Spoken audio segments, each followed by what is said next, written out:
They call me savior. They don't know I'm building a different kind of cage. I watch my blood fall. 3 drops. Crimson against pale lips. The woman chained to the stone altar doesn't move. She can't. The golden armor has locked her spine into a perfect, terrible arc. Her breath comes in shallow gasps. Each one sounds like breaking glass. My name is Cassian. I'm 300 years old. I've been king of Babylon for exactly 93 days. And every night I descend into the deepest dungeon beneath my palace to feed my blood to a creature I don't understand. The throne I fought for tastes like ash in my mouth, but her survival tastes like purpose. The blood touches her tongue. Her body convulses. Not violently, it's worse than violence. It's the slow grinding shift of a mechanism unlocking. The golden plates covering her ribs expand, just a fraction, just enough for her to draw one full breath. She opens her eyes. They're silver, like moonlight on water, like the edge of a blade in starlight. They find me in the darkness, and for a moment I forget that I'm supposed to be the one in control here. Thank you, she whispers. 2 words. She says them every time. Always the same. Always with that weight of gratitude that makes my chest tighten in ways I haven't felt in 2 centuries. I don't answer. I never do. I just turn and walk back toward the iron door. The chains rattle as she shifts. The golden armor groans. The sound follows me up 3 flights of stairs through corridors lined with portraits of kings I murdered to take this crown. The sound follows me to my chambers, to my bed, to my dreams. And in my dreams, I remember what it felt like to love someone who wasn't dying. Her name is Avelina. I know because 3 months ago, when I killed the tyrant who ruled Babylon before me, I found records in his private study. Ledgers of prisoners, experiments, monsters kept in cages beneath the palace for purposes I'm still trying to understand. Her entry was dated 2,000 years ago. Subject Avelina, species unknown, status contained. And beneath that, in handwriting that had faded to almost nothing, the Spider Queen must never weave again. I found her the next day. The dungeon they kept her in wasn't marked on any map. I discovered it by accident, following the sound of breathing that wasn't quite human, following the feeling that something below the palace was pulling at my chest like a hook in my ribs. The chamber was circular, black stone, no windows, no light except for the faint golden glow coming from the figure on the altar. She was beautiful and terrible. Her face was human, delicate features, high cheekbones, lips the color of winter roses. But where her body should have ended at the waist, it didn't. Instead, it flowed into something else, something massive. A spider's abdomen covered in plates of shifting, golden armor that seemed to breathe with a life of its own. 8 legs each, as thick as my arm, were pinned to the stone floor, with iron spikes the size of daggers. She was awake. Her silver eyes tracked my movement as I circled the altar. She didn't speak, didn't beg, didn't threaten. She just watched me with the patience of something that has learned to measure time in centuries instead of moments. I should have left her there. I should have sealed the chamber and forgotten she existed. But I saw the way the golden armor was tightening, saw the way it pressed into her flesh, saw the thin lines of black blood weeping from the places where metal met skin. And I understood with the cold clarity that comes from 300 years of watching things die that she was being crushed to death. Slowly, methodically, over the course of millennia. I drew my dagger, cut my palm, let 3 drops of my blood fall onto her lips. I didn't know what would happen. Vampire blood is poison to most creatures, corrosive, burning. I expected her to scream, expected the armor to react violently, expected to have to kill her to end her suffering. Instead, the armor loosened, just a fraction, just enough for her to breathe. And when she opened her eyes and looked at me, I felt something I hadn't felt in 200 years. I felt needed. The memories come when I sleep. Not my memories, hers. The blood bond we share works both ways. Every time I give her my blood, I see fragments of her past. Broken images, moments scattered across time like shards of a shattered mirror. Tonight I dream of a garden. It's beautiful. Impossibly so. Flowers that don't exist in this world bloom in colors that don't have names.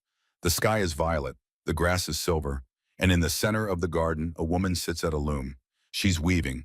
Her hands move with practiced grace, threading, pulling, creating patterns that shift and change as I watch. The threads aren't made of wool or silk. They're made of light, golden light that hums with power that makes my teeth ache even in the dream. I move closer, close enough to see her face. It's Avelina, but different, whole, free. She wears a white dress that moves like water, Her hair falls loose down her back, dark as midnight. And she's smiling as she works, humming a melody that sounds like wind through trees. She looks happy. Then the scene shifts. The garden is burning. The sky has turned black. The silver grass withers. The flowers collapse into ash. And Avelina is screaming. Not in pain, in horror. She's staring at the loom, at the pattern she's created. The golden threads have turned red. They spread from the loom like veins, like infection, crawling across the ground, up the trees, into the sky itself. And everywhere they touch, things die. Not peacefully, not cleanly. They rot from the inside out, turning to black sludge that hisses and smokes. Avelina tries to stop the weaving. She pulls at the threads, tries to cut them, but they won't break. They just multiply, spreading faster, killing everything. And in the distance, I see figures falling. Thousands of them, tens of thousands, an army collapsing as the red threads wrap around them, choking them, dissolving them. Avelina's hands are stained crimson. She's weeping. I didn't mean to, she says. I didn't mean to. But the threads don't care about intention. They just keep spreading. I wake up with my heart racing. My sheets are soaked with sweat. The dream clings to me like oil, heavy, suffocating. I can still smell the burning garden, can still hear her screaming. I get out of bed, dress in the dark, and make my way down to the dungeon. She's waiting. She always is. You saw it, didn't you? She asks. Her voice is soft, barely more than a whisper. But in the silence of the chamber, it carries. I don't pretend not to understand. The blood bond is growing stronger. We both feel it. Every time I feed her, the connection deepens. Her memories bleed into my dreams. My emotions echo in her chest. It's invasive, intimate, terrifying. I approach the altar, stand close enough to see the way her silver eyes reflect the golden glow of her armor. What were you weaving? I ask. It's the first time I've spoken to her beyond the necessary exchanges. The first time I've acknowledged that the dreams are real. She closes her eyes. When she opens them again, there's a weight in them that makes me want to step back. Fate, she says, one word, but it lands like a stone in deep water, sending ripples that disturb everything. I was the weaver of fates, she continues, 2,000 years ago. Before the armor, before the wafwan, I sat at my loom and I wove the threads of destiny. I created futures, shaped possibilities, guided the paths of gods and mortals alike. She pauses. Her breath catches. The armor tightens fractionally around her ribs. I thought I was helping, she whispers. I thought I was creating harmony, balance. But fate is not meant to be controlled. Every thread I pulled created consequences I couldn't predict. People died because of patterns I wove. Empires fell, wars erupted, and I didn't realize until it was too late that I was the cause.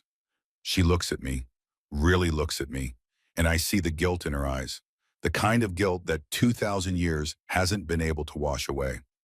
I asked to be locked away, she says. I begged for this armor, for this bunch, because I was terrified of what I might weave if I remained free. The words settle between us like snow, cold, quiet, final. I should feel relief. Understanding her makes her less dangerous, less unpredictable. It should be easier to keep her contained, to maintain control, but instead I feel something else. I feel recognition. Because I know what it's like to carry guilt that won't die. I know what it's like to choose isolation over the risk of causing more pain. I spent 200 years doing exactly that. I cut my palm, let the blood well up. Fresh, dark, potent. Open your mouth, I say. She does. I let 3 drops fall, and as the armor loosens, as she takes that one full breath, I make a decision that will destroy everything I've built. I decide to free her. The past finds you in the strangest moments. I'm standing in the throne room listening to my advisors argue about grain taxes when the memory hits me like a blade between the ribs. Isolde, my wife, 203 years dead. But in this moment, she's so vivid I can smell the lavender she used to wear in her hair. We're in our chambers. It's night. She's brushing her hair by the window. Our daughter Mira is asleep in the next room. The world is quiet, safe, perfect. Do you ever regret it? Isolde asks. She doesn't look at me, just keeps brushing. Slow, methodical strokes. Regret what? I ask. Becoming this. She gestures vaguely at me, at the vampire I chose to become. Giving up the sun, giving up your humanity. For me. I cross the room, take the brush from her hands, start brushing her hair myself. Never, I say, and I meant it. I had been a human prince, mortal, ordinary. But I fell in love with a vampire princess. And when she offered me eternity at her side, I didn't hesitate. I let her turn me, let the change remake me into something that could stand beside her forever. We had 50 years together, 50 years of night walks and blood wine, and watching our daughter grow into something beautiful. Then the Civil War came. The pure-blood vampires who despised our mixed family, who saw our daughter as an abomination, a half-blood stain on their perfect lineage. They came for us at dawn, when we were weakest, when the sun made us sluggish and slow. I remember fighting. Remember the silver weapons cutting through vampire flesh like paper. Remember Isolde screaming as they dragged Mira away. I remember the smell of burning as they exposed them both to sunlight. I remember trying to reach them, trying to save them. But the purebloods held me back, made me watch, made me listen to their screams until they stopped. Then they threw me into a cell and left me to rot. I didn't rot, I survived. And for the next 150 years, I learned to fight, learned to kill, learned to become the kind of monster that pureblood vampires feared. I became a general, then a weapon, then a legend. And 50 years ago, when the current tyrant took the throne of Babylon, I bent my knee and served him. Not because I believed in his cause, but because I was waiting, planning, preparing. 3 months ago, I cut his throat in his sleep. 3 months ago, I took his crown, and the entire time I felt nothing. No satisfaction, no relief, just the cold, hollow certainty that revenge doesn't bring back the dead. Your Majesty, the advisor's voice pulls me back to the present. I blink, focus, remember where I am. Continue, I say, but my mind is already elsewhere, already descending back into the dungeon, back to the one thing in this palace that makes me feel something other than emptiness. The change happens on the 104th day. I'm in the dungeon, giving Avelina her blood. Same routine, same 3 drops, same shallow breathing as the armor loosens. But this time when she opens her eyes, something is different. There's color in her cheeks, just a hint, like the first blush of dawn on snow. You're getting stronger, I say. She nods. Your blood is breaking the seals, slowly but consistently. She says it matter-of-factly. No fear, no hope, just observation.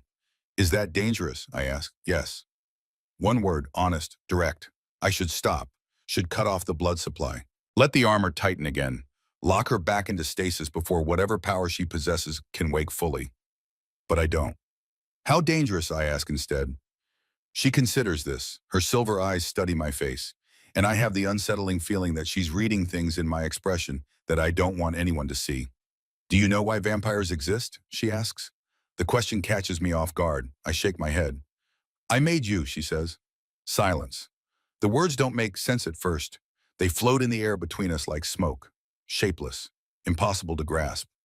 What? I manage. 2,000 years ago, she says, before the guilt, before I understood the consequences. I was weaving futures, creating possibilities. And I saw a thread, a golden thread that led to a world where night and day could coexist, where death and life could merge, where something new could be born from the joining of opposites. She pauses. The armor shifts, groans. I pulled that thread, she continues. I wove it into reality. And from that weaving, the first vampire was created.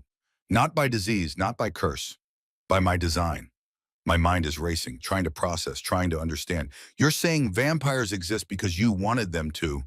I'm saying vampires exist because I thought they would bring balance. I thought they would be the bridge between mortality and immortality, between human fragility and divine power. She looks at me, and there's something in her eyes now, something that looks almost like regret. Your bloodline, she says, the specific genetic markers that make your blood corrosive to divine magic. That wasn't random. That was woven, deliberately, carefully. I created your ancestors to be keys, fail-safes, tools that could unlock divine prisons if they were ever needed. The implications hit me like falling stones. You created me, I say slowly, to free you.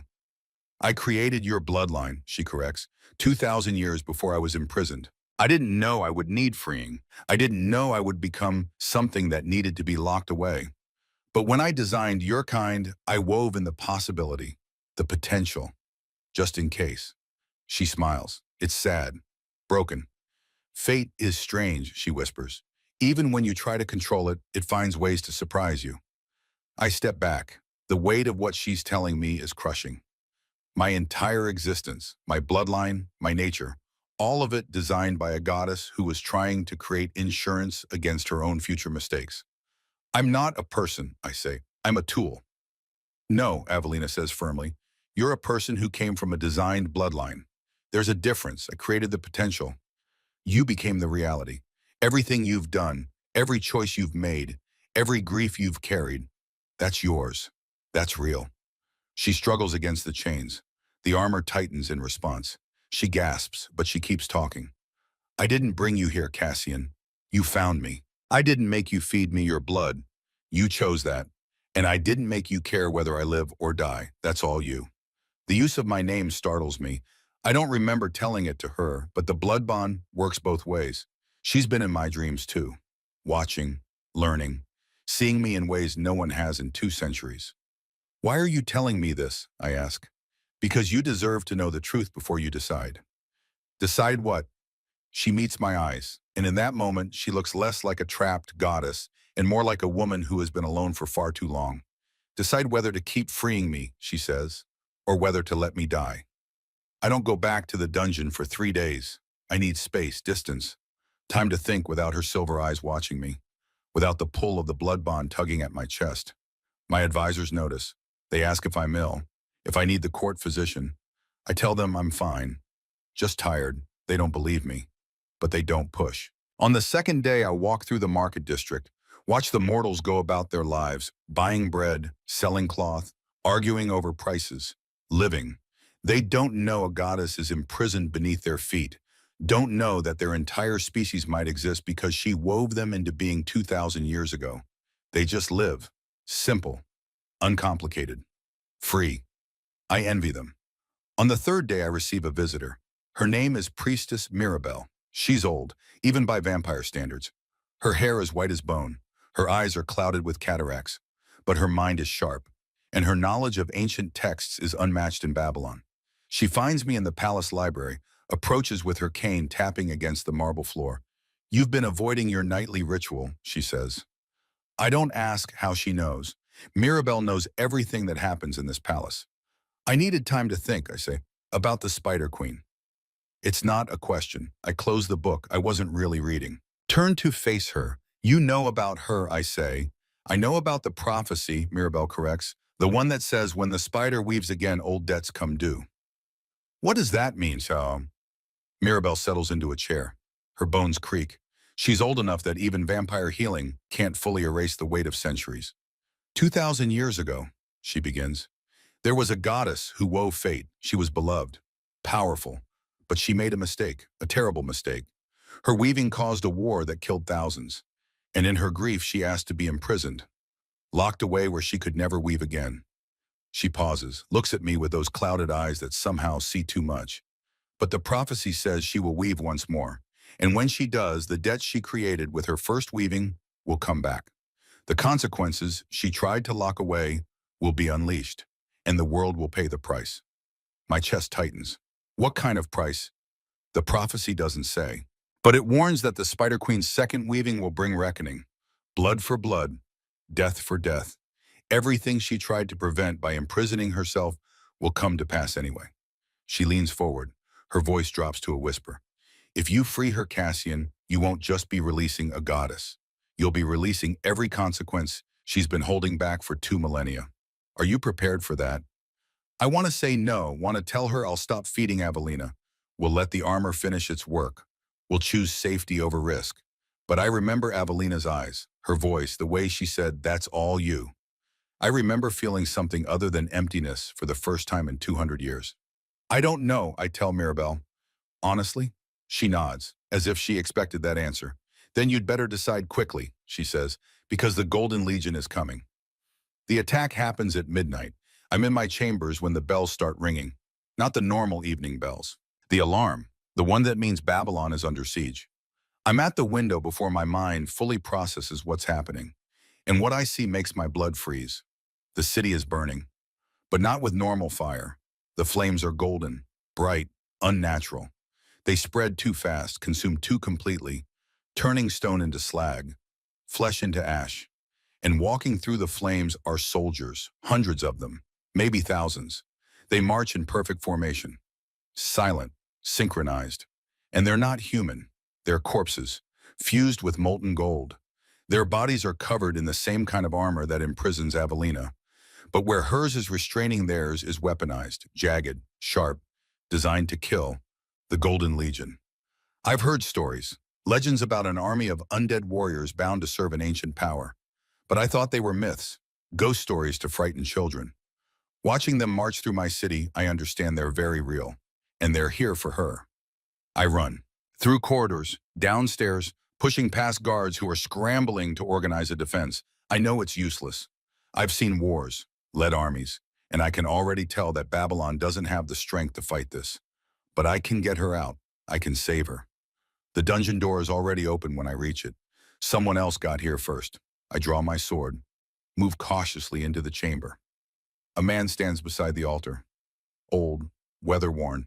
His clothes are tattered, covered in desert sand, and his left arm from the elbow down isn't flesh. It's gold, the same corrupted, necrotic gold that covers the corpse soldiers above. He's holding a rusted key, unlocking Avelina's chains. Step away from her, I say. The man doesn't flinch, doesn't even look at me, just keeps working on the locks. You must be Cassian, he says, his voice is rough, like gravel. The Crimson King, the fool who's been feeding his blood to a caged god. Who are you, Tun? My name is Theron. The final lock clicks open. Avelina's chains fall away. And I'm here to tell you that you have no idea what you've done. Avelina sits up slowly. For the first time in who knows how long, she's not pinned to stone. The armor still covers her, still restricts her, but she can move. She looks at Theron, then at me. He's right, she says softly. You don't understand. Then explain, I say. My sword is still drawn, still pointed at Theron. Theron finally turns to face me. His eyes are hard, bitter, full of pain that has calcified into something sharp and unyielding. The armor isn't killing her, he says. It's containing her. Your blood isn't healing her. It's dissolving the locks, breaking the seals that keep her power from destroying everything around her. He gestures toward the ceiling, toward the sounds of battle raging above. The Golden Legion isn't here to kill her, he continues. They're here to recapture her. Because the one who forged that armor knows exactly what will happen if she's fully freed. What will happen, I ask. Theron's gold arm twitches, flexes, the metal groans. The same thing that happened 2,000 years ago, he says. When she tried to weave fate and accidentally started a war that killed 30,000 people in a single night. He looks at Avelina, and there's something in his expression that looks almost like pity. She'll weave again. She won't mean to. But her power isn't something that can be controlled. It's woven into her existence. And when the armor comes off completely, when all the seals are broken, she'll weave. And people will die.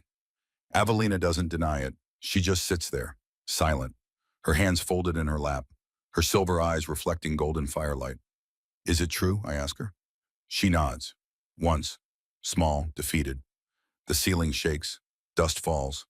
The sounds of battle are getting closer. The Golden Legion is fighting their way down to us. I have seconds to make a decision. I can leave her here, let the Legion take her, return her to whoever forged the armor, keep the world safe from whatever destruction she might cause. Or I can do what every instinct in my body is screaming at me to do. I can save her. I sheathe my sword, cross the chamber, offer Avelina my hand. Can you walk? I ask. She stares at my hand, like she doesn't understand what I'm offering. Why? She whispers. You heard what he said. You know what I am. I know what you were, I correct. I don't know what you'll become. I keep my hand extended, steady, unwavering. 200 years ago, I lost everything because I couldn't save the people I loved. I became a weapon, a tool, something empty and cold and efficient. I meet her eyes. You gave me a reason to feel again. Even if it's just blood bond, even if it's just your memories bleeding into mine. It's more than I've had in 2 centuries. The building shakes again, harder. The door at the top of the stairs explodes inward. Golden light spills down the stairwell. So yes, I say, I heard what Theron said. I know the risk, and I'm still asking you to take my hand. Avelina looks at me for a long moment, then at Theron, then back at me. She takes my hand. The moment her fingers touch mine, I feel it. The blood bond flaring, strengthening, becoming something more than shared memories, becoming a tether, an anchor. Theron shakes his head. You're both fools. Probably, Umpe. I agree. But I'd rather be a fool who tried than a coward who played it safe. I help Avelina stand. She's weak, unsteady. The armor makes her movements stiff and awkward. But she can move. Theron sighs. If we're doing this, we need to go now. The sewers. There's a tunnel that leads to the desert. It's the only way out. Why are you helping us? I ask. He flexes his golden arm again. The metal catches the light, reflects it in sharp, angry angles. Because 30 years ago, I made the same mistake you're making now. I trusted the one who forged this armor, and he turned me into this. He looks at me, and I see it. The rage, the determination, the need for something that looks like revenge but might actually be redemption. I'm not helping you, he says. I'm using you to get close to him, to the architect, to Dorian, so I can kill him before this golden curse kills me. The first Golden Legion soldier appears at the top of the stairs, silent, faceless, weapon raised. Deal, I say, we run, through the sewers, through the dark, through water that smells of rot and waste, and 2,000 years of history. Behind us, the sounds of Babylon dying, screaming, burning. Ahead of us, the desert, the unknown, the possibility of something other than this, and beside me, Avelina, stumbling, struggling, but alive. I hold her hand tighter, and for the first time in 200 years, I choose hope over safety. Even if it kills me, even if it dooms the world, I choose to save her. The Black Desert doesn't announce itself. One moment we're stumbling through the sewer tunnels beneath Babylon, ankle deep in water that reeks of centuries. The next, the tunnel opens into darkness, so absolute it feels like stepping off the edge of the world. Theron stops, raises his golden arm. The corrupted metal begins to glow, faint, sickly, like infected moonlight. It's enough to see by. Barely. The desert spreads before us. But it's not sand, not rock. It's ash. Black ash that shifts and moves like living smoke. The sky above is wrong. No stars, no moon. Just a void that presses down with weight I can feel in my bones. The graveyard of gods, Theron says. His voice is flat, empty, where divinity comes to rot. Avelina stumbles. I catch her before she falls. She's weaker than she was in the dungeon. The journey through the sewers drained what little strength my blood had given her. The golden armor seems heavier now, tighter, like it's punishing her for moving. How far, I ask. 3 days, Theron says. If we don't stop, if nothing kills us, if we're very, very lucky. He starts walking, doesn't look back to see if we're following. I adjust my grip on Avelina, take her weight more fully onto my shoulders. She doesn't protest, doesn't speak, just breathes in shallow, careful gasps that sound like breaking glass. We follow Theron into the dark. Behind us, the tunnel collapses. The sound of falling stone echoes. Final. Absolute. There's no going back to Babylon now. Only forward. Into the place where gods go to die. The ash moves. I notice it on the second hour. The black powder beneath our feet doesn't just shift with our passage. It flows. Like water. Like something with intention. Theron sees me watching. Don't touch it with bare skin, he says. The ash remembers what it used to be. It hungers for what it lost. What does that mean? He doesn't answer, just keeps walking. His golden arm leaves a faint trail of light in the darkness. A breadcrumb path that disappears almost as soon as it forms. Avelina's breathing changes, becomes more labored. I stop, lower her gently to the ground. She's shaking, fine tremors that run through her entire body. The withdrawal, I ask. She nods, can't speak. I've seen this before. In the dungeon, the way the armor tightens when too much time passes between feedings, the way her body convulses, craving the blood that keeps the golden plates from crushing her completely. I start to reach for my dagger, to cut my palm, to give her what she needs. Theron's hand clamps around my wrist, his human hand, not the golden one. Not here, he says. Your blood will attract things in this desert, things that hunt divine essence, things that used to be gods before they died hungry and angry and insane. She's dying, I say. She's suffering, Theron corrects. There's a difference. She can survive another few hours. Can you say the same if we're swarmed by ash wraiths? I look at Avelina, her silver eyes find mine. Even in pain, even shaking, she manages to shake her head. Don't, not yet. I sheathe the dagger. How much further to shelter? I ask Theron. 2 hours, maybe 3. There's a stone formation, ruins of something old. We can rest there. Ward the perimeter. Then you can feed her. Avelina tries to stand, falls. I catch her, lift her fully into my arms. She weighs almost nothing. The armor adds mass, but beneath it she's fragile. Breakable. I can walk, she whispers. I know, I say, but you don't have to. I carry her. Theron leads, and around us the ash begins to whisper. The voices start soft, just at the edge of hearing. Words that don't quite form, sounds that might be wind or might be something else. Then they get louder. Blood. Divine. Hungry. The ash rises, forms shapes. Vaguely human. Vaguely not. Figures made of black smoke and memory. They drift toward us. Slow. Curious. Theron doesn't run. He just keeps walking. Steady. Deliberate. Don't look at them, he says. Don't acknowledge them. They feed on attention. But I can feel them, pressing closer. The temperature drops. My breath fogs. Avelina's shaking intensifies. One of the shapes moves directly into our path. Taller than the others. Its form more solid. Almost corporeal. It has eyes. Empty sockets that burn with pale fire. Vampire, it whispers. The voice sounds like sand scraping across bone. You carry divinity. She doesn't belong to you. I keep walking. Keep my eyes forward. The wraith doesn't move. We're 3 steps away. 2, 1. I walk through it. The cold is instant, absolute. Like being plunged into ice water. My lungs seize. My heart stutters. For a moment I can't breathe. Can't think. Can't remember why I'm here or what I'm carrying. Then Avelina's hand touches my face. Her fingers are warm, impossibly warm.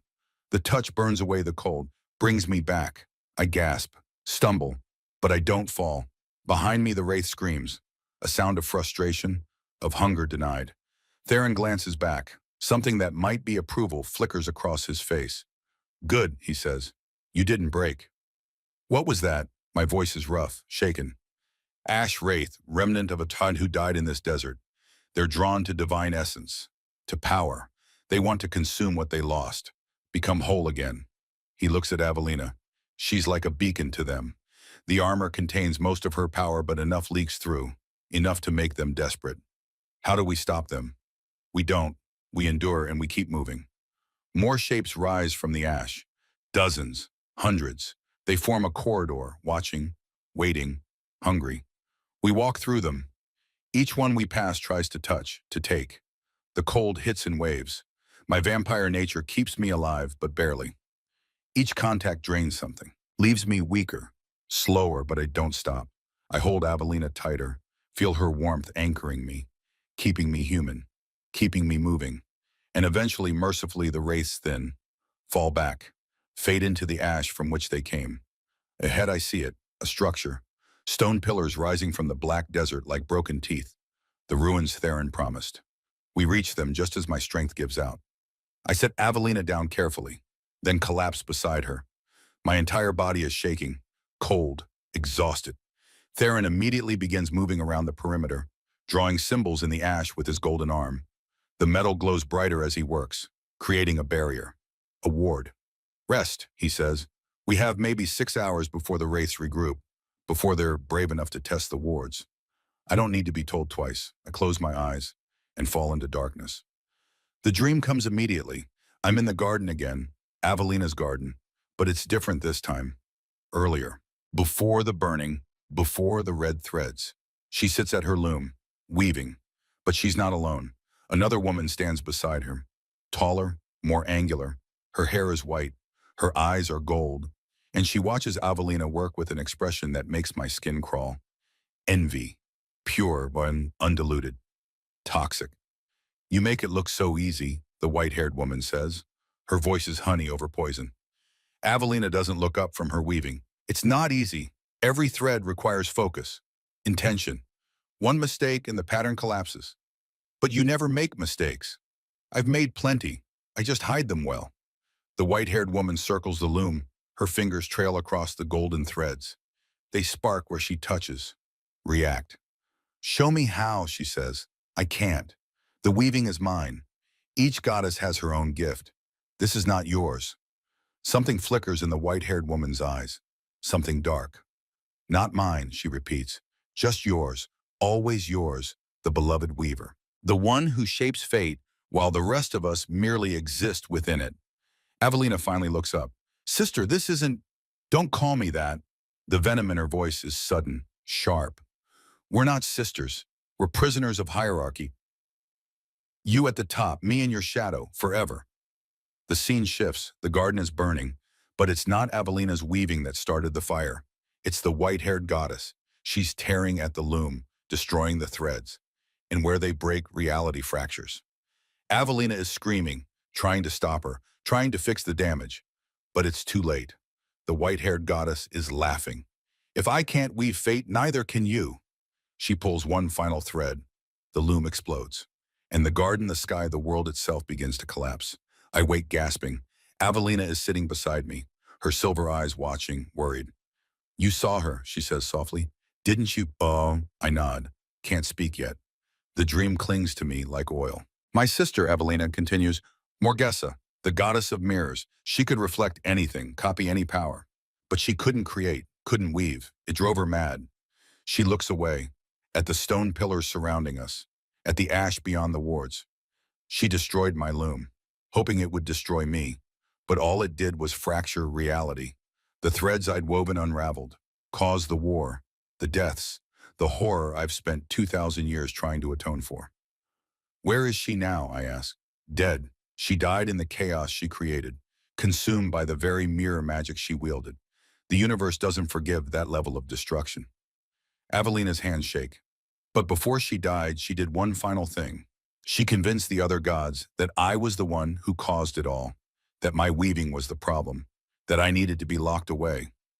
And you believe them, she nods, because it was easier than facing the truth, that my sister hated me, that my gift made me a target, that no amount of care or caution would have prevented her envy. I sit up, take her hand. It's cold, too cold. You need blood, I say. She doesn't deny it. Theron said, Theron can deal with whatever comes. You're more important. I draw my dagger, cut my palm, deep, let the blood well up dark and rich. I press my hand to her lips. She drinks, and the transformation is immediate. The armor loosens, the color returns to her face. Her breathing steadies, but something else happens too. The blood doesn't just heal her, it ignites something. The golden plates begin to glow, faint, but growing brighter. Theron appears beside us. His expression is grim. You felt it, he says. Didn't you, Felt what? The armor. It's not tightening anymore. It's opening. I look at Avelina. She's staring at her hands, at the golden plates covering her fingers. They're separating, just fractions, but enough to see the skin beneath. Skin that's no longer pale. It's golden, threaded with light. What's happening to me? She whispers. Theron kneels, examines the armor closely. His golden arm hums, resonates with whatever is happening to her. The armor isn't a cage, he says slowly. It's a chrysalis. The word hangs in the air like smoke. What, I say, a chrysalis, like a butterfly. The armor wasn't designed to kill her. It was designed to transform her, to refine her power, make it controllable. But it needed a catalyst, something to trigger the metamorphosis. He looks at me. Your blood, your vampire blood, with its corrosive properties, it's not destroying the armor, it's dissolving the inhibitors, accelerating the process. Avelina stands, unsteady. The armor shifts with her, and for the first time it doesn't fight her movement. It flows, adapts. I don't understand, she says. Neither do I, Theron admits, but I know who does. The one who forged this armor. The architect, Dorian. The name lands heavy, final. Then we find him, I say. We get answers. Theron nods. The Obsidian Forge. 3 days from here, through the heart of the graveyard. He looks at the wards around us. They're already flickering. The ash wraiths are gathering, testing, probing. We leave in 1 hour, he says, before they realize the wards won't hold. We walk for 2 more days. The landscape doesn't change. Just endless ash, endless dark, endless whispers from things that used to be divine and are now just hungry ghosts. But Avelina changes. I see it in the way she moves. Stronger, more fluid. The armor that used to weigh her down now seems to enhance her, support her. Every few hours I give her blood. And every time the golden plates separate a little more, revealing what's beneath. She's beautiful and terrifying. Her skin has taken on a luminous quality, like she's lit from within.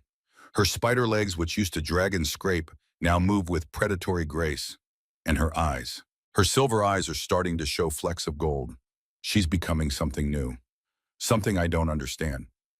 On the third night, we stop in the shadow of a massive structure. It rises from the ash like a cathedral, but it's not built. It's grown, organic, made of stone that curves and twists like frozen water. The oracle's tomb, Theron says, the first prophet who tried to predict the end of the gods. Did he succeed? I ask. He's dead. You tell me. We enter through an archway carved with symbols I don't recognize. Inside, the walls are covered in murals, faded, ancient, but still visible in the faint glow of Theron's golden arm. They tell a story. I see it unfold as we walk deeper. Images of Gus, beautiful, powerful, cruel. They wage war, create, destroy. And at the center of every mural, one figure appears again and again, a woman at a loom, Avelina. But she's not alone in every image. In some, another figure stands with her, a man, pale, dark-haired, with eyes that glow red, a vampire. Theron, I say, come look at this. He joins me, studies the mural. His expression shifts, understanding, then concern. That's not possible, he says. He points to symbols beneath the vampire figure. Ancient text. He reads slowly, haltingly. The chosen blood, the key, the one who will unlock the weaver when the time comes. He moves to another mural. This one shows the vampire offering blood to the woman at the loom, and from their union threads of gold spread across the world. She didn't just create the vampire bloodline, Theron says. She created a failsafe, a specific genetic marker, passed down through generations, waiting for the right descendant. He looks at me. You're not random, Cassian. You're designed. Your entire bloodline exists to be her key. The revelation should shock me, should make me angry, but I've already known, deep down, since Avelina told me she created vampires. I've known that my existence was tied to hers in ways I didn't fully understand. Why I ask, why design a failsafe if she wanted to be locked away? Avelina is standing in front of the final mural, the largest. It shows the woman at the loom, but she's not weaving threads. She's weaving a person. The vampire, creating him strand by strand. Beneath it, more text. She reads it aloud. Her voice is shaking. When the weaver falls, when guilt consumes what love could not protect, the crimson key shall find her. Not to imprison, not to control, but to remind her even gods deserve a second chance. Silence. The words echo in the tomb, heavy, prophetic, true. Velina turns to me. Tears are running down her face, the first tears I've seen from her. I don't remember doing this, she whispers. I don't remember creating you. But looking at this, feeling this, I think part of me knew, even 2,000 years ago, part of me knew I would make a mistake, would need saving, would need love. I finish. She nods, and I cross the space between us. Take her face in my hands. Look into her silver and gold eyes. Then let me save you, I say. Not because I was designed to, but because I choose to. I kiss her. It's not passionate, not desperate. It's soft, gentle. The kiss of someone who has learned that love isn't about possession. It's about presence. When I pull back, she's glowing, actually glowing. The golden armor is pulsing with light, and then it moves, not tightening, opening. The plates along her spine separate, like flower petals unfurling. And beneath them, I see it. Not flesh, not the melting, corrupted tissue Theron warned about, but something else. Wings, golden wings, translucent, delicate. They emerge slowly, carefully, testing the air. Avelina gasps, reaches back, touches them. They're real. What? She can't finish the question. Theron is staring. His face has gone pale. The chrysalis, he says. It's not refining her power to control it. It's evolving her, making her into something new, something that's never existed before. What is she becoming? I ask, before Theron can answer. The tomb shakes. Not from the ground, from the air itself. Reality warps, bends, and then he appears, not in person, but as a projection, a figure made of light and shadow. Tall, elegant, with hands that end in golden needles instead of fingers. Dorian, the architect. His voice fills the tomb, smooth, cultured, amused. Cassian, Avelina, how wonderful to finally meet the two pieces of my masterpiece. I draw my sword, useless against a projection, but the weight is comforting. What do you want, Utland? I demand. Dorian smiles. When I already have what I want. You've done exactly what I knew you would do. Fed her your blood, broken the seals, accelerated the transformation. He gestures to Avelina, to her wings, her glowing skin. You think you've been freeing her, but you've been preparing her. For me. The projection moves closer. Studies Avelina like she's a sculpture he's created. The armor was never a prison, he says. It was an incubator, a chrysalis to evolve her from a flawed goddess into something perfect, something I could use. But the process required a catalyst, blood with the exact genetic properties to trigger metamorphosis. He looks at me. That's where you come in, dear Cassian. You see, Avelina created the vampire bloodline 2,000 years ago, but I've been refining it, guiding it. For the last 500 years, I've been manipulating your ancestors, breeding specific traits, creating the perfect corrosive agent. The words hit like blows. You made me, I say, I made your bloodline, the genetic markers, the vampire toxicity that dissolves divine locks. Every generation was a step closer to creating the perfect key, and then you were born, the culmination, the final piece. He laughs, soft, delighted. You were made to love her, Cassian. Every drop of devotion was engineered. Every choice you thought was yours was simply following the path I laid out centuries ago. Avelina is shaking. You're lying. My Dorian's projection circles her. Tell me, my dear, do you remember creating the vampire bloodline? Do you remember weaving the failsafe, or are those someone else's memories, someone else's plan? She goes silent because she doesn't remember. Dorian smiles wider. I planted those murals, those prophecies. I created the illusion that you had some grand design, some noble purpose. But the truth is simpler. You made a mistake 2,000 years ago. Morgesa destroyed your loom. You were locked away, and I saw opportunity. Opportunity for what? I asked. To create a mod I could control. Avelina's power is immense, world-shaping, but raw, uncontrollable. The chrysalis refines it. Your blood triggers the evolution. And when she emerges fully transformed, she won't remember her guilt, her fear, her weakness. He leans closer to the projection's edge. She'll be perfect, powerful, and completely dependent on the one who forged her new form. Me. Theron steps forward. His golden arm is glowing brighter than I've ever seen. You did this to me too, he says. Didn't you 30 years ago? I came to you begging for help to save my daughter. And you used me as a test subject. Dorian glances at him, dismissive. Of course, how else was I to perfect the gold binding process? Your failure taught me what not to do. Your suffering refined my technique. You should be grateful. Your pain gave her perfection. Theron's human hand clenches into a fist. I'm going to kill you, he says quietly. You're welcome to try Nemai. If you can reach the obsidian forge before the golden curse kills you, I give you another week. Perhaps two. The projection begins to fade. I'll be waiting. Bring her to me. Let's finish what we started. 2,000 years ago. He disappears. The tomb is silent. Avelina collapses. I catch her. Her wings fold against her back. The golden armor is still opening, still transforming her. I don't know what's real, she whispers. I don't know if I chose you or if he made me. I don't know if my memories are mine or his implants. I hold her closer. I know one thing, right now, in this moment. You're real. I'm real. And whatever he designed or didn't design doesn't change what I feel. How can you be sure, she asks. Because I spent 200 years feeling nothing? And he can't engineer that. He can't create the capacity to love again after losing everything. That's mine. That's real. Theron is examining his golden arm. The curse is spreading. I can see it now, creeping up past his elbow, toward his shoulder.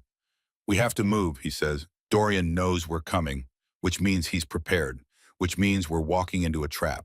Then we spring it, I say, and we make him regret it. I help Avelina stand. Her wings shimmer, catch the faint light. They're beautiful. And they're hers. Whatever Dorian claims he created, these belong to her. Can you fly? I ask. She looks at her wings, tests them. They flutter, uncertain, unpracticed. I don't know, she says. I've never had wings before. Then we'll learn together. We leave the tomb. Step back into the ash and darkness of the graveyard. But something has changed. The whispers are quieter.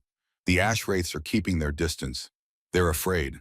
Not of me, not of Theron, of her, of what she's becoming. We walk through the night, through the day that never comes, through time that feels like it stopped meaning anything centuries ago. And on the horizon I see it, the Obsidian Forge, a structure that looks like it was grown from the bones of the earth itself. Black, massive, terrible. Dorian is waiting inside, with answers, with traps, with the final piece of whatever design he's been building for 500 years. I look at Avelina, at Theron, at the strange family we've become in the space of days. Whatever happens in there, I say, whatever he reveals, whatever he's planned, we face it together. Theron nods. His golden arm is glowing, ready. Avelina's wings spread, testing, preparing.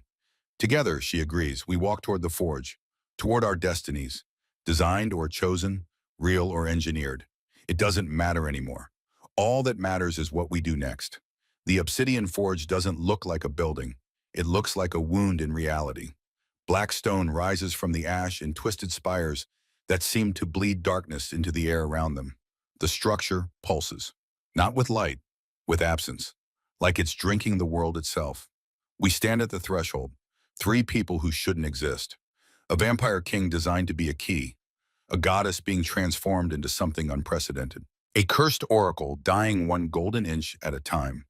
Once we go in, Theron says there's no coming back out, not as we are now. I look at him. The golden curse has reached his shoulder. It's crawling up his neck. He has days left, maybe hours. Are you afraid? I ask. He considers this. No, I've been dying for 30 years. I'm tired of being afraid. Avelina's wings flutter, nervous, beautiful. The golden armor covering her body is almost completely separated now. I can see the luminous skin beneath. She's radiant, terrifying. Mine. He's going to try to control me, she says. Everything he's done, everything he's planned, it's all leading to this moment. Then we don't give him what he wants. I say, what if I can't stop him? What if the transformation makes me something I can't control? I take her hand. It's warm, real. The blood bond between us hums with certainty. Then I'll be your anchor, however long it takes, however hard it gets. I'll hold on. She looks at me with those silver and gold eyes, and I see it. The thing Dorian could never engineer, could never design. Trust. Let's finish this, she says. We walk through the entrance, into the heart of the forge, into the end of everything we were. The interior is vast, cathedral-like, but instead of pews, there are workbenches. Instead of altars, there are anvils, and hanging from the ceiling on golden chains are hundreds of half-finished creations, bodies, armors, creatures that were never meant to exist. Dorian's experiments, his failures, his ambitions made flesh and metal. At the center of it all, he waits, not a projection this time. The real thing. Tall, elegant, his skin as pale as alabaster, his hair as black as the void, and his hands, those terrible hands that end in 10 golden needles instead of fingers. He's beautiful in the way poisonous things are beautiful. He smiles when he sees us, warm, welcoming, like we're old friends arriving for dinner. Cassian, Avelina, Theron, welcome to the place where gods are remade. He gestures to the space around us, to the hanging bodies, the golden implements. 500 years of work, all leading to this moment. To you. Avelina steps forward, her wings spread slightly, defensive. You don't own me. Own you, my dear, I created you. Or rather, I'm creating what you should have been. What you were always meant to be before guilt and fear twisted you into something small. He moves toward her, graceful, predatory. I step between them, my hand on my sword. Dorian laughs, soft, amused. The faithful guardian. How touching. Tell me, Cassian, do you know why you love her?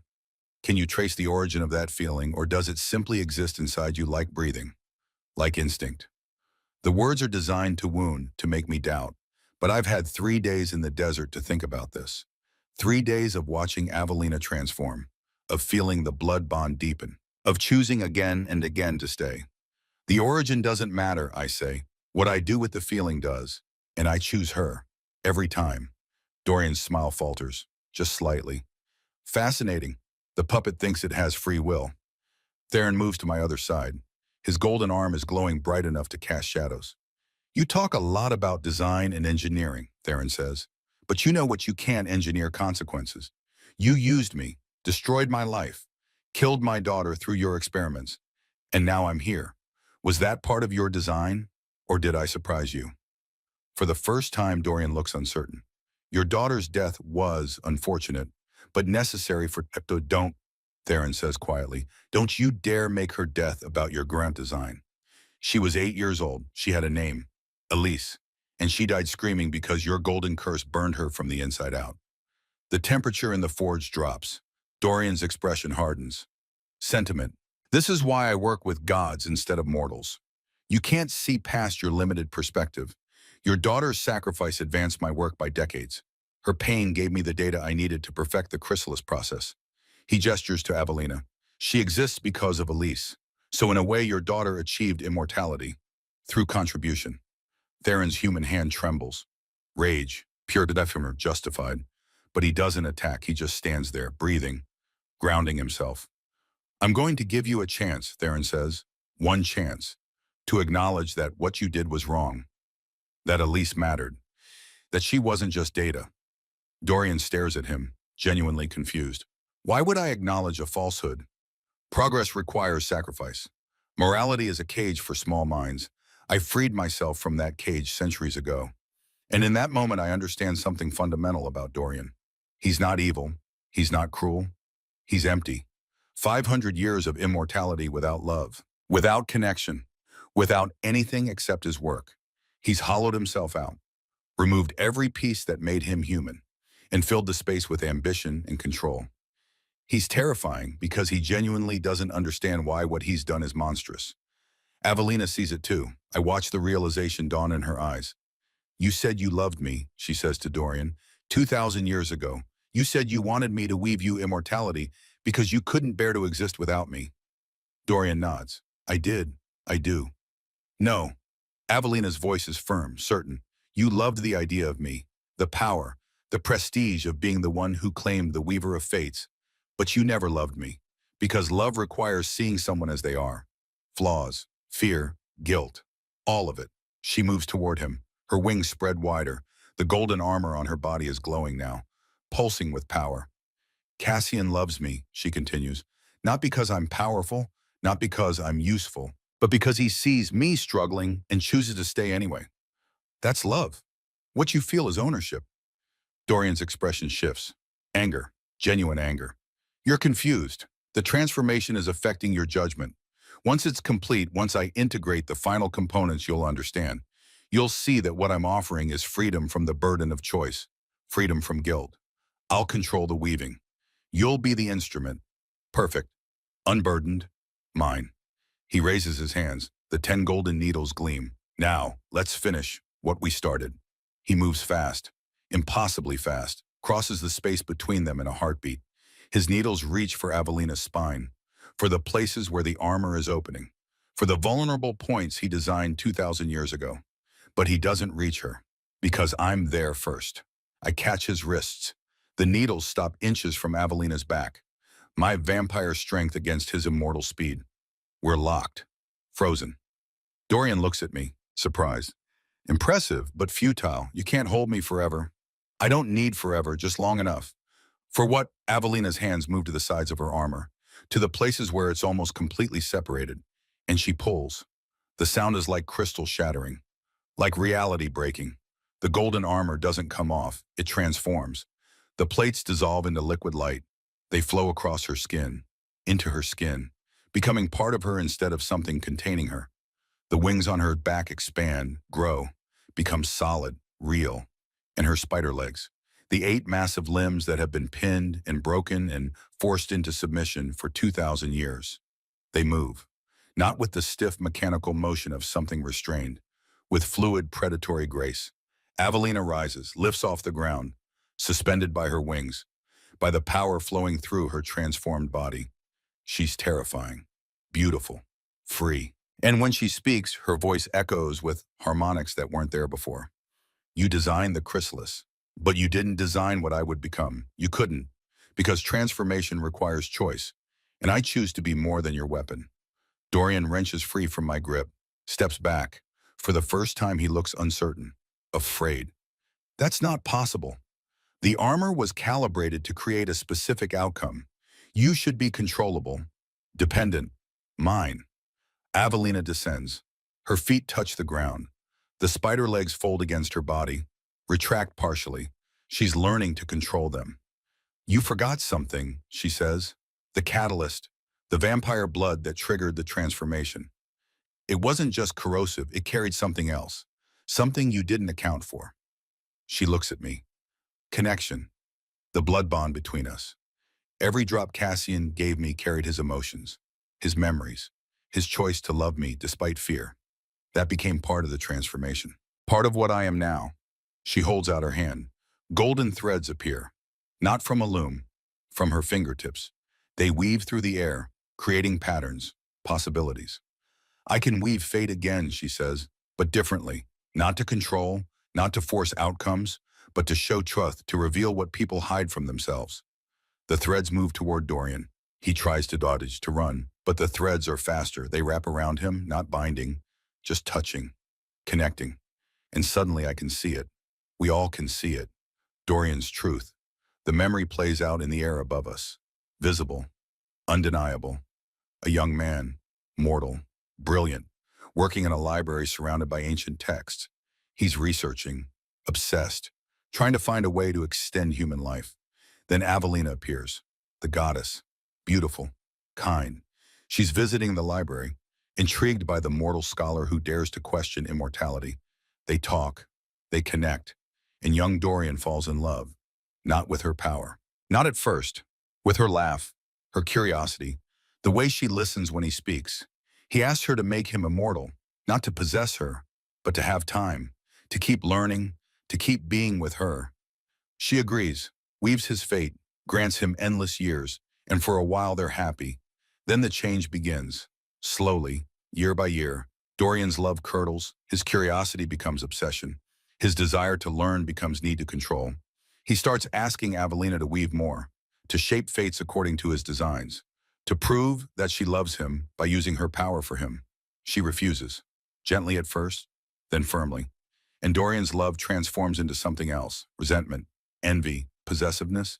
He sees her power and hates that it's hers instead of his.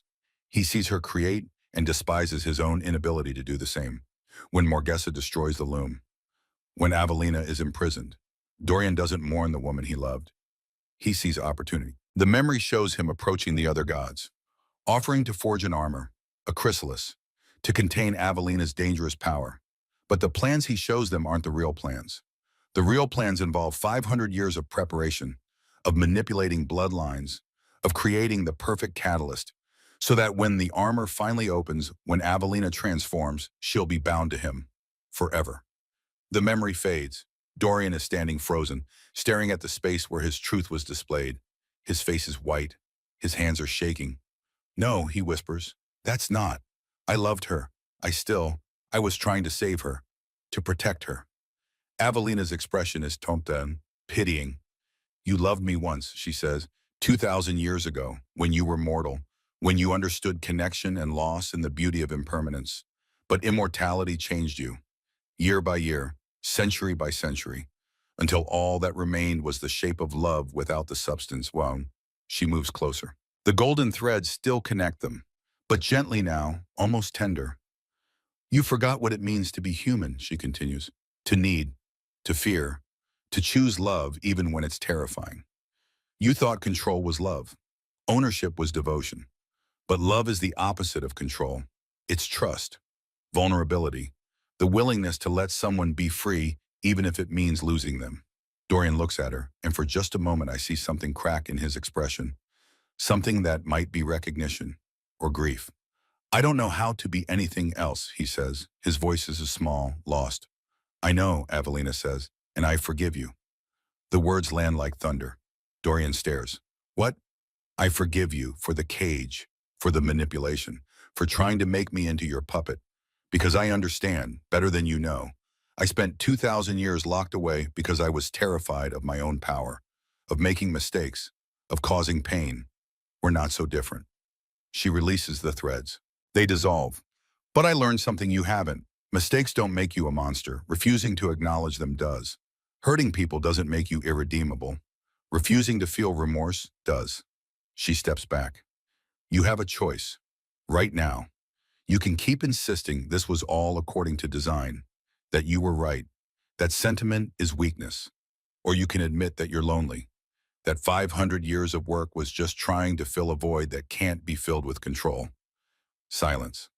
Dorian stands there, the elegant architect, the immortal master of divine forging. And he breaks. It starts with his hands. The golden needles retract, dissolve. His actual fingers emerge, pale, trembling, human. Then his shoulders. They shake, collapse inward. He falls to his knees, and he weeps. Not gracefully, not quietly. He sobs like a man who has forgotten how to cry and is relearning in a single devastating moment. I'm so alone, he says between gasps. I can't. Everyone I've ever. They all. I drove them all away. I don't know how to. I forgot. I forgot what it felt like to need someone. Avelina kneels beside him, places a hand on his shoulder. He flinches at the touch, like he's forgotten what kindness feels like. It's not too late, she says. You can change. You can choose differently. How, he asks, desperate, broken. How do I undo 500 years of this? You start by acknowledging the harm, by accepting that Elisa, she glances at Theron, that she mattered, that her death wasn't data, it was tragedy, and you were wrong. Dorian looks at Theron, his eyes are red, streaming. I'm sorry, he whispers. She had brown eyes. She called me the Golden Man. She asked if the procedure would hurt, and I said no because I didn't want her to be afraid. But it did hurt. And she called for you at the end, and I recorded her vitals instead of holding her hand. His voice breaks completely. I'm sorry, I'm so sorry. She deserved better. You deserved better. I am, a monster. Theron stands rigid. His golden arm is still glowing, still spreading. He's minutes from death now. The curse has reached his jaw, his ear. He could use those minutes for revenge, for violence, for making Dorian pay. Instead, he kneels too, beside the man who killed his daughter. Her favorite color was yellow, Theron says. His voice is rough. She liked birds. She wanted to be a healer when she grew up. She gave everyone she met a nickname based on what made them smile. He reaches out with his human hand and places it on Dorian's golden fingers. I've spent 30 years hating you, hunting you, wanting you to suffer the way Elise suffered, the way I've suffered. Tears are running down Theron's face too now. But hate didn't bring her back, didn't make the pain less, didn't give my life meaning. It hollowed me out the same way immortality hollowed you out. He squeezes Dorian's hand. So I'm letting it go, not because you deserve forgiveness, but because I deserve peace. Elise deserves to be remembered for her joy, not my rage. Dorian clutches Theron's hand like a drowning man clutching a rope. Thank you, he breathes. Thank you. The golden curse stops spreading. I don't know how. Don't know if it's Dorian's will or Theron's forgiveness, or just the universe deciding that some mercy is warranted. But the gold on Theron's body begins to recede, slowly, pulling back from his face, his neck, his shoulder. It doesn't disappear completely. It settles at his forearm again, where it started 30 years ago. But it's stable, no longer killing him, just a scar, a reminder. Dorian stands, unsteady. He moves to one of his workbenches, pulls out a small hammer, approaches the hanging creations, the failed experiments, and one by one he destroys them, shatters the golden chains, lets the bodies fall, acknowledges that these weren't progress. They were pain given form. When the last one falls, he turns to us. I can't undo what I've done, he says, but I can stop doing it. I can. I can try to be different. He looks at the forge around him, at 500 years of work dedicated to control. I'm leaving, he decides. This place, this purpose. I'm going to find, I don't know, a library maybe, somewhere I can just learn without needing to reshape the world. Be small for a while. Remember what that felt like. He approaches Avelina, stops a respectful distance away. You are magnificent, he says, and I'm sorry I tried to cage that. You were right. Love isn't ownership. I'm still learning what it is, but I know it's not what I did. Avelina nods. Travel well. Find peace. Dorian walks toward the exit, pauses, looks back. The vampire, he says, Cassian. I did manipulate his bloodline, but I couldn't engineer the capacity to love after loss. That's not genetic. That's, that's soul deep. That's real. He leaves, and the three of us are alone in the forge. Avelina turns to me. Her transformation is complete. She's beautiful, terrifying, free, everything she was always meant to be. You're dying, she says softly. I blink. What about the blood bond? I can feel it. You've given me so much of your blood over the past weeks. Vampire regeneration is powerful but not infinite. Your heart is struggling. Your organs are failing. You have hours, maybe less. I process this. Feel my body. She's right. I'm weak. Pale even by vampire standards. I've been so focused on her transformation that I didn't notice my own deterioration. It's okay, I say. You're free. That's what matters. No, her voice is firm. That's not enough. You gave me everything. Let me give you something back. She extends her hand. A golden thread appears. But this one is different. It's mixed with crimson, with red that looks like blood. My blood, she says, mixed with the transformed armor essence. It can save you, but it will change you, make you something new. Hybrid, not fully vampire, not fully divine, something in between. She meets my eyes. You'll be bound to me, existentially, not through control, through connection. Our lives will be intertwined. If I die, you die. If you die, I'll feel it like losing part of myself. She pauses. Or you can pass, peacefully. You've earned rest, earned an end to fighting. The choice is yours. I look at her, at this goddess who has learned to be vulnerable, at this woman who has chosen freedom over safety. I think about Isolde, my wife, dead 200 years. I think about Mira, my daughter, gone before she could grow up. I think about the 2 centuries I spent empty, hollow, just going through motions. And then I think about the last 3 months, the way Avelina's silver eyes watched me in the dungeon, the way the blood bond made me feel seen for the first time in forever, the way she trusted me to free her, even when she was terrified. I think about choosing to live instead of just surviving. I spent 200 years afraid, I say, afraid to feel, afraid to need, afraid to love because losing love destroyed me. I take her hand. But you taught me something. Existence without connection is just prolonged death, and I'm tired of being dead. I smile. So yes, I choose life, I choose you, not because I have to, but because I want to weave a future together, whatever that looks like. Avelina's eyes fill with tears, golden tears that catch the light. She brings the thread to my lips. I drink. The taste is copper and honey and lightning. The pain is immediate. Every cell in my body ignites, burns, transforms. I feel my vampire nature trying to reject the divine essence, feel it warring, failing. Then Avelina's hand touches my face, and the pain doesn't stop, but becomes bearable, becomes part of something larger. I feel my body changing. My vampire fangs remain, but become edged with gold. My pale skin takes on a faint, luminous quality, and when I open my eyes, I can see threads, golden threads connecting everything, everyone, the web of fate that Avelina can weave. I can see them too now, not control them, just see them, understand them. Welcome back, Avelina whispers. I stand, test my body. I'm stronger, faster, but different. Not vampire, not good. Something new, something that has never existed before. Theron is watching, smiling slightly. What now, he asks.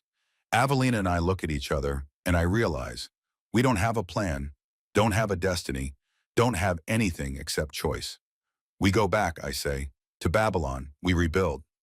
As what? Theron asks. Avelina's wings spread, catch the light as partners, as equals, as people who choose to use power for healing instead of control. She looks at Theron. Come with us. Help us create something different. A sanctuary for people who don't fit, who've been broken and want to rebuild. Theron considers, then nods. I'd like that. We leave the obsidian forge together. Walk back through the desert, but it's different now. The ash wraiths don't attack. They watch, curious. Some even follow, drawn to the hope we carry. And when we emerge from the black desert, when we see Babylon in the distance, still standing, still burning in places but alive, we don't see a conquest. We see a home. That night I dream. But it's not Avelina's memories this time. It's my own. I'm standing in my old chambers. 200 years ago, Isolde is there. So is Mira. Both of them whole, alive, beautiful. You did well, Isolde says, letting yourself love again, letting yourself live. Mira runs to me, hugs me. I'm proud of you, Papa. You were sad for so long. I'm glad you're happy now. I hold them, knowing this is just a dream, just my mind giving me closure. I miss you, I say, every day. I'll always miss you. We know, Isolde says, and that's okay. Missing us means we mattered. But you matter too. Your life, your happiness, your future. Mira pulls back, looks up at me with eyes that are wise beyond her years. Love her well, she says. The spider lady. She's special. She makes you smile the way Mama used to. I will, I promise. They fade, gentle, peaceful. And I wake with tears on my face, but they're not grief tears, not entirely. They're gratitude for the love I had, for the love I lost, for the love I found again. Avelina is beside me, awake. She felt the dream through our bond. They were beautiful, she says. They were. I won't try to replace them. I know, you're not a replacement. You're a second chapter, a different story. Both can be true. She curls against me. Her wings fold around us both. A cocoon of safety, of warmth. And in the quiet darkness, I realize something. For 200 years, I thought the question was, how do I survive losing everything? But I was asking the wrong question. The real question was, how do I live after loss? And the answer is this: you choose. Every day, every moment. You choose to weave new threads even when the old ones are broken. You choose to love even when you're terrified. You choose to be vulnerable even when every instinct screams for armor. You choose life. Not because it's easy, because it's worth it. 3 years later, I stand on the balcony of the rebuilt palace. The city below has changed. The pure blood hierarchy is gone. In its place, a council. Mortals, vampires, half-bloods, even a few beings touched by divine essence. Everyone has a voice. Avelina is in the courtyard, teaching. A group of children surrounds her. She's showing them how to weave, not fate, just cloth, regular, ordinary cloth. But she's teaching them more than technique. She's teaching them that creation is about choice, about intention, about making something beautiful from threads that might seem broken. Theron is with them too. He's become our advisor on second chances, helps refugees integrate, helps people forgive themselves for past mistakes. His golden arm is stable. He's learned to use it, even finds it useful sometimes. He's started writing, documenting stories of people who rebuilt after loss. Elisa's story is the first, told with love, with grief, with hope that her brief life mattered. Sometimes Dorian visits. He's different now, smaller, quieter. He works in the library, teaches engineering to students who want to build instead of destroy. He and Theron have coffee sometimes, sit in silence mostly. But it's a peaceful silence. Healing isn't linear, but it's happening. I feel Avelina in my mind, the blood bond, the existential connection.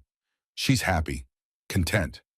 Not because everything is perfect, but because she's choosing this every day. She looks up. Our eyes meet across the distance, and I feel it. The thing Dorian could never engineer, could never design. Love. Real, messy, complicated. Built on trust instead of control. On vulnerability instead of ownership. I descend the stairs, walk through the palace, through corridors that used to echo with the screams of prisoners and now hold the laughter of families. I reach the courtyard. Avelina excuses herself from the children, takes my hand. Walk with me, she asks. Always. We walk through the garden, the one she's been cultivating. It's nothing like the divine garden from her memories. It's smaller, simpler, full of flowers that actually exist in this world. It's imperfect. It's real. We stop beside a fountain. She traces her fingers through the water. The golden threads in her skin catch the sunlight. A small child approaches, hesitant. She's maybe 5 years old, mortal. Her parents were refugees from a war-torn region. Lady Avelina, the child asks, are you really a spider goddess? Avelina kneels, gentle, kind. I am. Does that frighten you? The child shakes her head. No, my mama says you save people. She says you're scary, but you choose to be kind instead. Is that true? Avelina smiles. I try to be. Every day I wake up and I choose kindness. Some days it's easier than others, but the trying matters. The child thinks about this. I want to be like that too. Scary but kind. Then you will be, Avelina says, one choice at a time. The child runs off, back to her parents, back to her life. Avelina stands. I pull out a small box. Inside is a ring. Simple. Silver band with a single golden thread woven through the metal. It's not an engagement, I say. We're already bound, existentially, forever. But I wanted to give you something that says I choose this, not because of blood bonds or fate threads, but because you're you and I'm me, and together we're home. Avelina takes the ring, slips it onto her finger. Tears are running down her face, golden and beautiful. I choose this too, she whispers. Every moment, every day, I choose us. The sun is setting over Babylon. We stand on the balcony together. Avelina's wings are visible. She only hides them when absolutely necessary. Most of the time, she lets people see exactly what she is. Terrifying, divine, kind real. Her hand is in mine. The ring catches the last light of day. Are you happy? She asks. I consider the question. Really consider it. I think about Isolde, about Mira, about the family I lost 200 years ago. The grief doesn't go away, probably never will, but it's not the only thing anymore. I'm healing, I say. I'm learning to carry the grief without letting it define me. I'm alive in a way I haven't been in centuries. I look at her. Because of us, because we chose each other, because we're weaving something new together. She nods, rests her head on my shoulder. And as the stars begin to appear in the sky above Babylon, I think about everything that led us here. The dungeon, the blood, the desert, the forge, the choices we made, the people we saved, the futures we created. And I realize this is what it means to weave fate, not controlling outcomes, not forcing destiny, but choosing, every day, to create beauty from chaos, to love despite fear, to live fully even knowing everything is temporary, to be terrifyingly, beautifully, vulnerably alive. Come inside, Avelina says. It's getting cold. I follow her, through the doors, into the warmth, into the life we've built together. And as I close the door behind us, I allow myself one final thought. For 200 years, I was a weapon, a tool, something empty. Now I'm a man, a partner, a king who rules with compassion instead of fear. I'm Cassian, and I choose love. Every single day, I choose love.